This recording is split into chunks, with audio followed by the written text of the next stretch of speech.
ओम नमः शिवाय।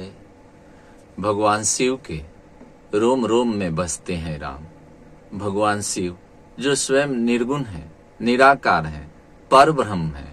भगवान शिव जो स्वयं अजर हैं, अमर हैं, उन भगवान शिव के हृदय में वास करते हैं राम। मान्यवर, सृष्टि के निर्माण से लेकर आज तक ब्रह्मांड में कोई ऐसा देव नहीं, कोई ऐसा दानव नहीं जो भगवान शिव के सामने नतमस्तक न हुआ हो, किंतु उन्हीं भगवान शिव के हृदय में प्रभु श्री राम वास करते हैं।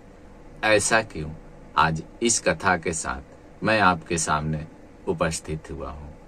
कथा थोड़ी सी टेढ़ी मेढ़ी सी लगेगी, किंतु इस प्रश्न का उत्तर खोजने के लिए मुझे कुछ दूर कुछ पास आना जाना पड़ेगा। आइए शुरू करते हैं इस सुंदर सी कथा को। मान्यवर, शिव पुराण के गहराइयों में जब आप जाते हैं तो अर्धनारीश्वर भगवान की कथा मिलती है। अर्धनारीश्वर भगवान जिनका शरीर आधा पुरुष का था और आधा नारी का था। आधा शरीर जो पुरुष का था वह शिव कहलाए और आधा शरीर जो नारी का था वह शक्ति कहलाए। शिव और शक्ति मिल करके ही ब्रह्मांड की रचना की, सृष्टि की रचना की।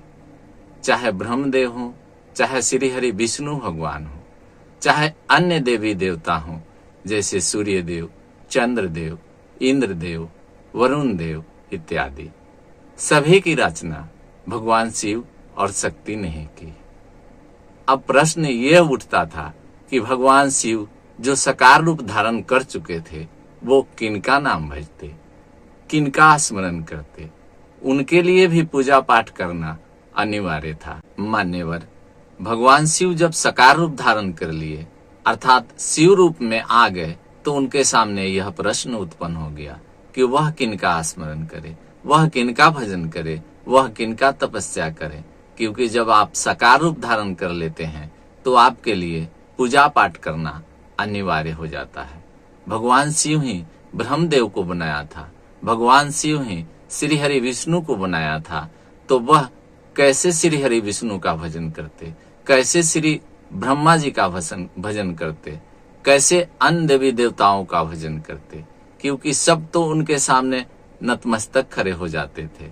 इसलिए भगवान शिव सोचने लगे कि मैं किनका भजन करूं। गोस्वामी तुलसीदास जी रामायण श्री रामचरितमानस में लिखते हैं, आदि अनंत कोई जासु न पावा, मति अनुमानी निगम अस गावा, बिनु पग चलई सुनई बिनु काना, कर बिनु करत कर्म विधि नाना। अर्थात प्रभु श्री राम के न आदि हैं न अंत हैं, सब अपने अपने मति के अनुमान से, मति के अनुसार गाते हैं, लिखते हैं, भजते हैं।